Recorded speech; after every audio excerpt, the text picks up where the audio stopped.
Welcome into Hittin Hard with Jon Chuckery here on Locked On Sports Atlanta. Today on the show, we'll recap Falcons and Panthers. Ridder will be fine, and now the work begins. It's all next. It's Hittin Hard with Jon Chuckery, Locked On Sports Atlanta. This is Hittin Hard with Jon Chuckery, part of Locked On Sports Atlanta. And it starts now.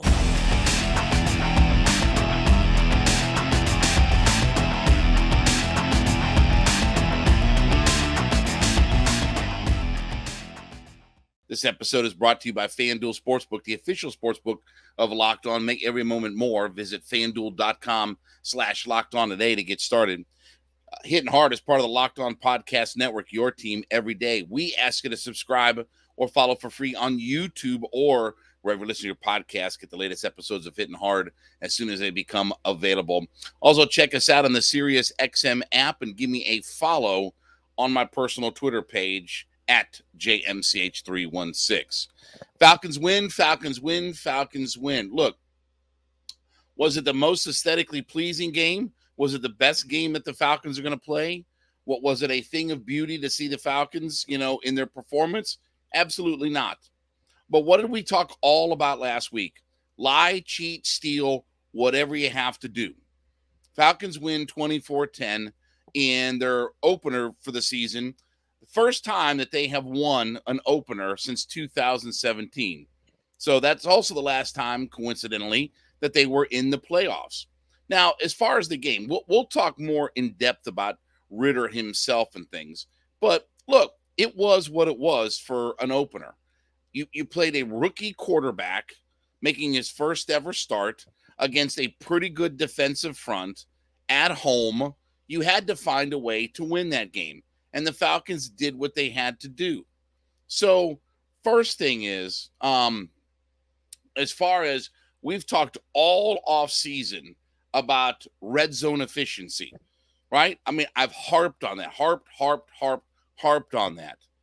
Falcons were 3 for 3 scoring touchdowns in the red zone. And look, obviously that pace will not stay. Nobody scores 100% of the time in the red zone, but that was a big key. And obviously that's the thing we've been harping on the most. When you have all of these weapons on offense, whatever your performance is, as long as you're scoring touchdowns, when you get down deep, you'll be fine. And it changed the dynamic of the game. It certainly changed up the ability to be able to score touchdowns every time you got in the red zone, certainly changed up the dynamic of what that football game became. Now, as far as pass rush goes, it was pretty much non-existent until later in the second half. They did pick up a couple of sacks. Troy Anderson and Grady Jarrett both had half a sack. Lorenzo Carter picked up a sack. But by and large, it was pretty non-existent. Now, again, we talked about, Bryce Young did make some plays with his legs. He did run a little bit. He had 3 rushes for 17 yards, and the long he had was for 15.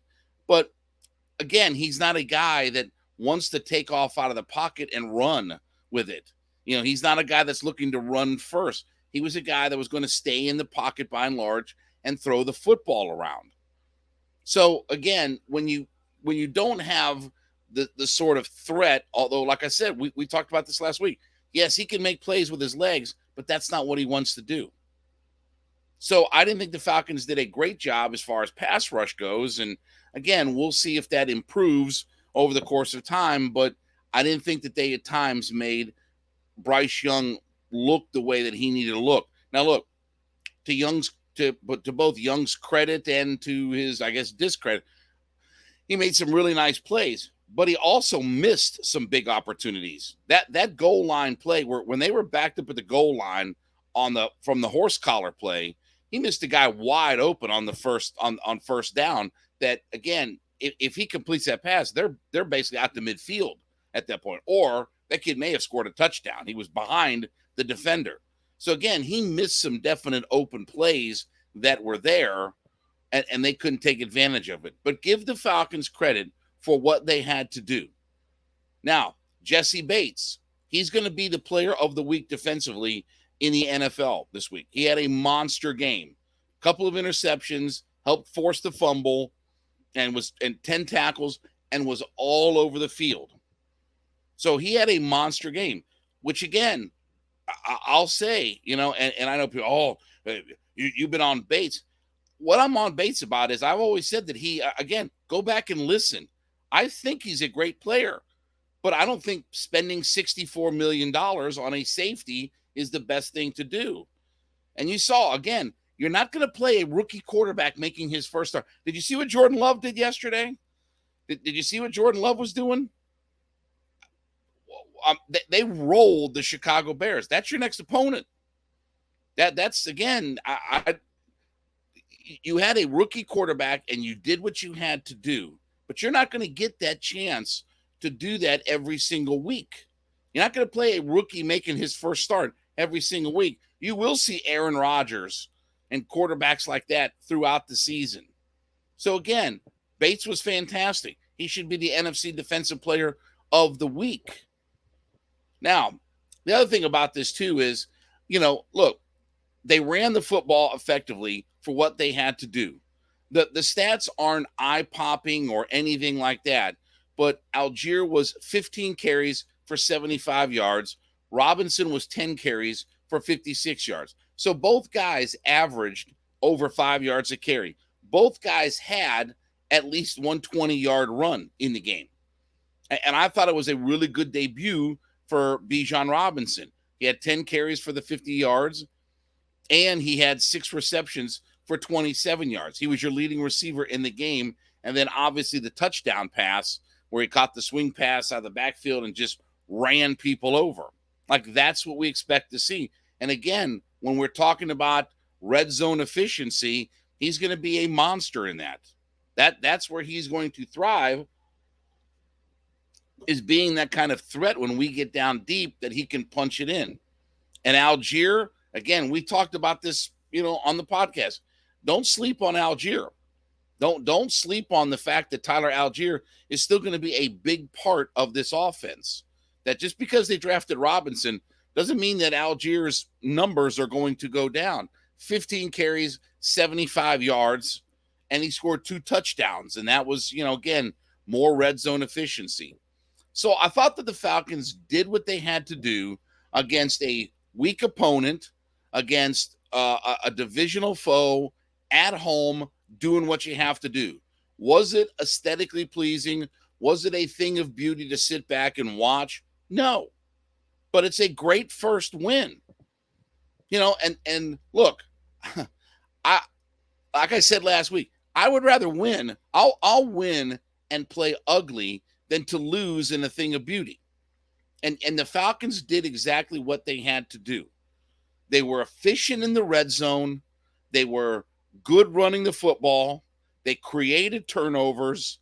They got a couple of sacks on Bryce Young. I thought they would have 3 sacks on Young when all was said and done, because I thought Young would run himself into a sack, at 1 or 2 sacks, on it. But they got a couple of sacks at least. They got that. And they were, they did what they had to do. The defense looked pretty good. Defense did what it had to do. Again, you're playing a rookie quarterback starting for his first time. The last time that the stat that I was trying to think about last week, I saw that it was on the graphic. The last time a first overall drafted quarterback won his opener was 2002. 21 years since a quarterback that was drafted number 1 overall won his opening game. Now think about that. 21 years ago. 2002 is the last time that happened. And that was David Carr, by the way, too. David, not Derek Carr. David Carr was the last guy to be drafted overall and win his season opener. So it doesn't happen, right? I mean, it's been 21 years, and it's certainly not going to happen this year. So again, the Falcons did what they had to do. They played well enough on defense. They created turnovers and were efficient in the red zone. And if you can keep that formula up, and again, scoring touchdowns in the red zone, if you can keep that formula up, you can hang in any game that you play against. If you can be great in the red zone, we talked about elite in the red zone, the Falcons will win plenty of games. Are there things to clean up and fix? Absolutely. And Arthur Smith addressed it, and he's talked about the idea of, look, again, our offensive efficiency wasn't outstanding, but when they got down deep, they did what they had to do. So great overall win for the Falcons, 24-10 over the Panthers. Now we'll look to line up against Green Bay, who rolled the Chicago Bears last week.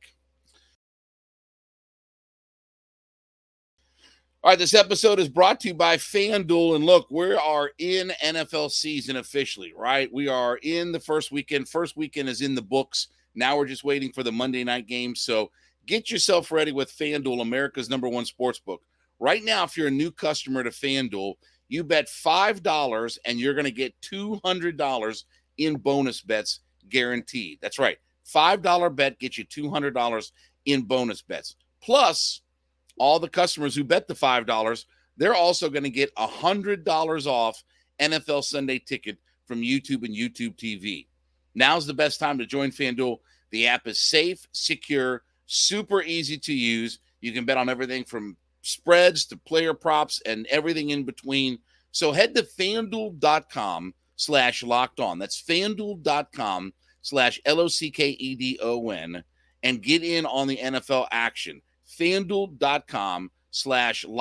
FanDuel.com/LOCKEDON. Kick off the NFL season with an offer that you're not going to want to miss. $100 off Sunday Ticket and $200 in bonus bets when you bet that first $5. FanDuel is the official partner of the NFL. So I know there was a lot of people that had angst about Desmond Ridder and the performance that he had yesterday. Ridder was 15 for 18, 115 yards, 6.4 yards per attempt with a touchdown and no interceptions. And look, he did take 4 sacks in the game, but again, we talked about the fact that their defensive front is really, really good. Derek Brown and Thompson and Brian Burns, who they thought initially maybe he wasn't going to play, but then he went out, played, and he was just an absolute wrecking machine. Now, look, here's the thing about Ridder, okay? Ridder did what he had to do Ridder did what he had to do, getting down in the red zone, making the plays that counted the most. Again, Pitts and London, they didn't get targets and this, then the other. Yeah, but, when Ridder had to throw the football, first off, he was efficient, 15 for 18. So, again, he wasn't – Bryce Young threw it 38 times in the game. That's no pathway for what the Falcons want to do. I thought he would be somewhere 22, maybe 24. We said that, hey, I asked you the question last week, 24 and a half pass attempts, over, under. I said the under, he was under all of that. When he did throw it, he was completing passes. When he had to target Pitts or a Mac Hollins, again, they made big plays. Hollins made a huge catch. Pitts had that monster catch to get them down deep where he twisted and adjusted and all this kind of thing.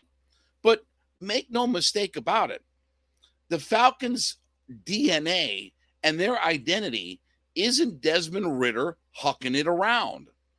Do you want to see more targets and things like that to, Pitts and London and all this kind of stuff? Sure, in a theoretical world. But that's not what our playing personality is. That's not what our identity is. Will it get better? Will it be more efficient? Absolutely. Absolutely. Again, part of this is week 1. That first offensive series that the Falcons came out with on the opening kickoff was dreadful. Ridder completes a pass to himself, and they just get behind the line of scrimmage. And again, but this offense has to stay ahead of the chains. They can't get themselves into second and third and long. And that's where this offense, when they don't get ahead of the chains, they get bogged down in this.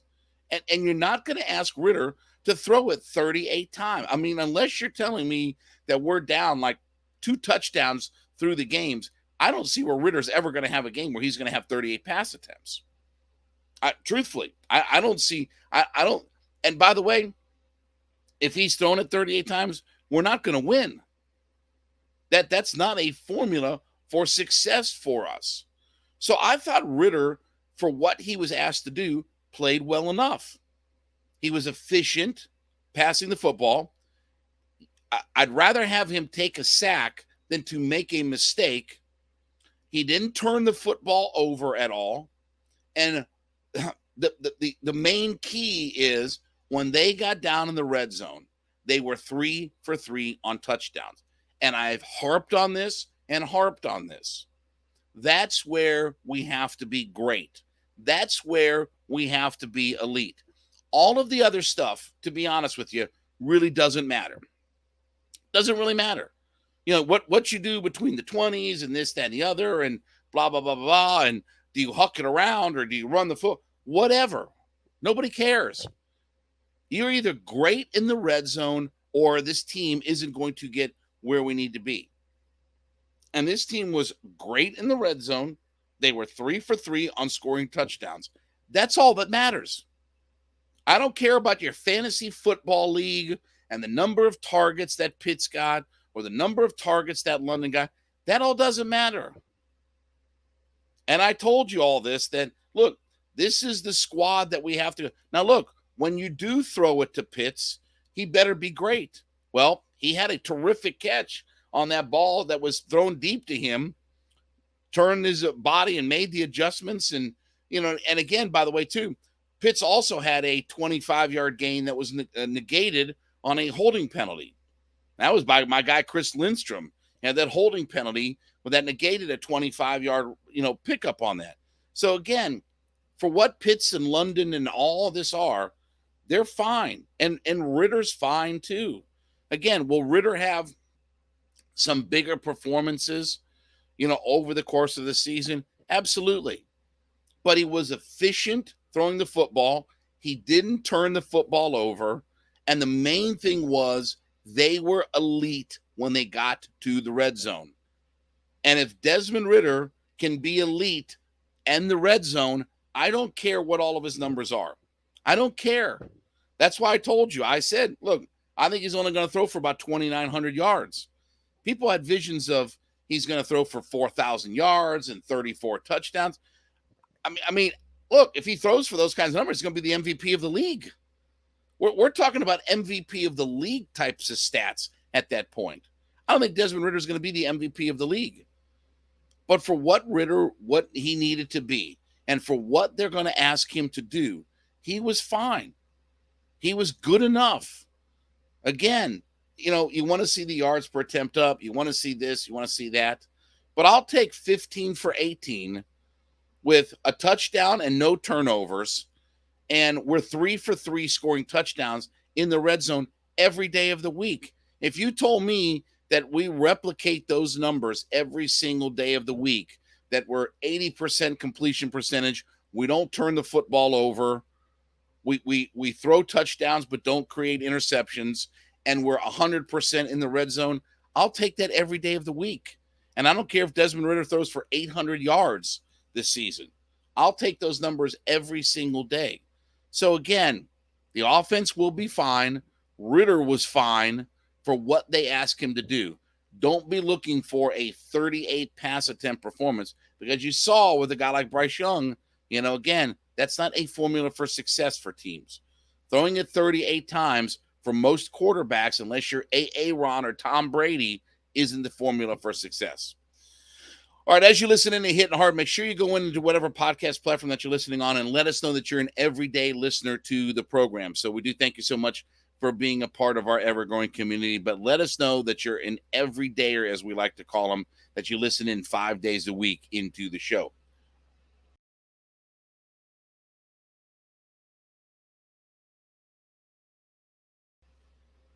Well, the Braves over the weekend, I was at the game on Saturday night for the tribute to Andrew Jones. Great crowd, great atmosphere, great environment. I mean, it's always fun to be at Truist Park, but most importantly it's fun to be there when there's a winner. And the Braves on Sunday clinched a playoff spot.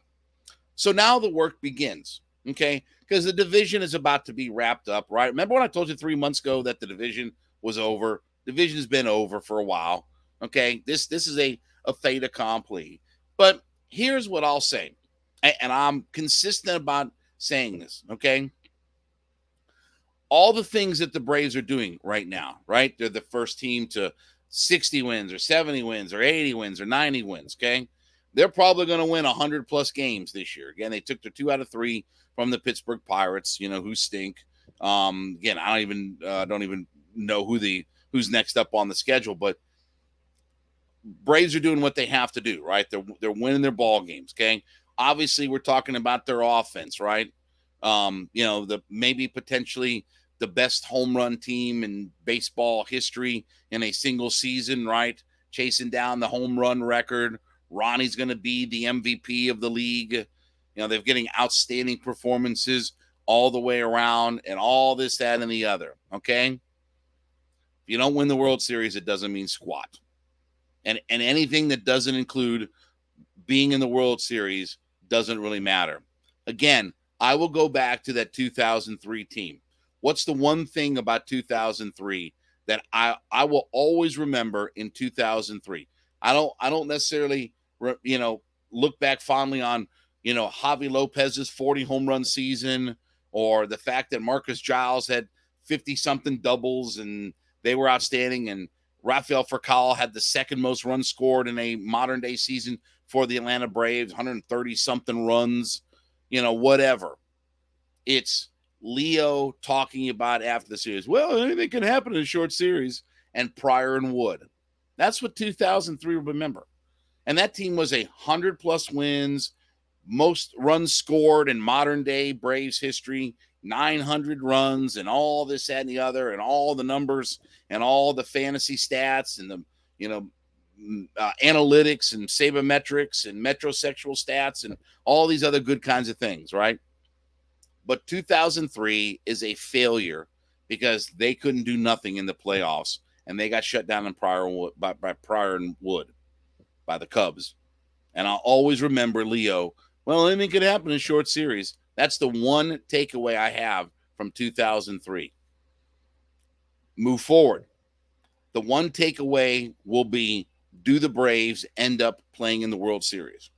The Braves have to be, at minimum, a World Series team. Nothing else will be looked at as a success. I don't care if Ronnie wins the MVP. I don't care if they set the individual home run record. I don't care if this guy does this and this guy does that, and RC is the all-star starter and all that kind of stuff. It all goes out the window if you're not a World Series team. All goes out the window. It'll all be for naught. Because, again, the ultimate goal is to have parades down Peachtree Street or by Truist Park or wherever. I don't really care. Again, you want to go down to Noonan and have a parade? No problem. I don't care where you have the parade. What I want is World Series championships. And that's what this franchise needs to be measured by. It's great. I mean, the individual stats and the team stats and all this kind of stuff and records and all the kinds of things. And the season that Ronnie is having, it's miraculous, right? First guy to have 30 homers, 35 homers, and 60 stolen base. No doubt about it. It's all a miraculous bunch of numbers and all that kind of stuff. But it doesn't mean a hill of beans if it doesn't succeed. We can be the first team to win 50, 60, 70, 80, 90, 100 games. We can clinch a playoff spot in the first week of September. That's all great. That's all great. We expect those kinds of things to happen. But this will be all about, are we the champions at the end of the day? And look, with that, and you see that banner, you see that cover of the AJC right behind me. That's what it's all about. Not about, hey, regular season pennants and trophies and all this kind of stuff. You see that banner that's right behind me, that cover of the AJC where it says champs? That's what counts most. And now the work begins. Look, do I think that the Braves are the best team in the National League? Absolutely. Do I think that they're the best team in baseball? Absolutely. Do I think they have the best offense in baseball? Absolutely. Do they have a really good pitching staff with Fried and Morton and Strider? Absolutely. There's nothing about the Braves that tell me that, oh boy, this is a glaring weakness. Oh boy, they don't do this well. They play defense well. They pitch well. Their bullpen's good. Their closer's really good. They can mash the ball. They've got tons of speed. You get Ronnie and Ozzie and Harris on base. Those guys can circle the bases and run loops around the bases. They can do everything. But again, it won't matter at all. It won't make a hill of beans difference if you're not in the World Series playing for that championship. Now, I'll say, again, I'm not going to say World Series championship or bust, but you better at least be in the World Series. You better be in the Fall Classic, because anything short, and I don't care who you play, you can play the 27 Yankees. You can have the ghost of the 27 Yankees rise up out of the dirt and line up and play with Ruth and Gehrig and everybody else. You can have those guys line up and play. You can have the reanimated, images of the Big Red Machine that all rise up out of the earth, although a lot of those guys aren't dead. But again, we're just living in fantasy land. Doesn't matter. Now the work begins. Now is when it counts most.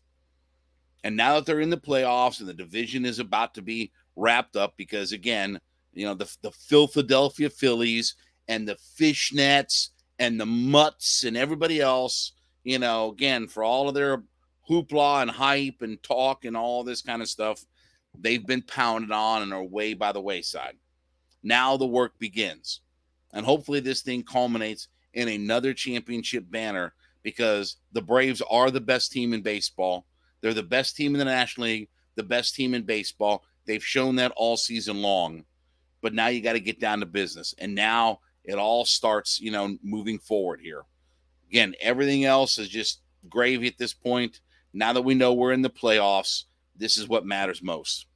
All right, well, thank you so much for making Hittin' Hard your first listen. Be sure to go into whatever podcast platform that you're listening on and let us know that you're an everyday listener to the show. So we call them our everydayers. And we do thank you for listening in 5 days a week to the program. So let us know that you are out there and you're an everydayer. We also ask you to subscribe or follow for free on YouTube or wherever you listen to your podcast. You can get the latest episodes of Hittin' Hard as soon as they become available. Also, check us out on the SiriusXM app and give me a follow on my personal Twitter page at JMCH316. Back with you tomorrow. This has been Hittin' Hard with Jon Chuckery, Locked on Sports Atlanta.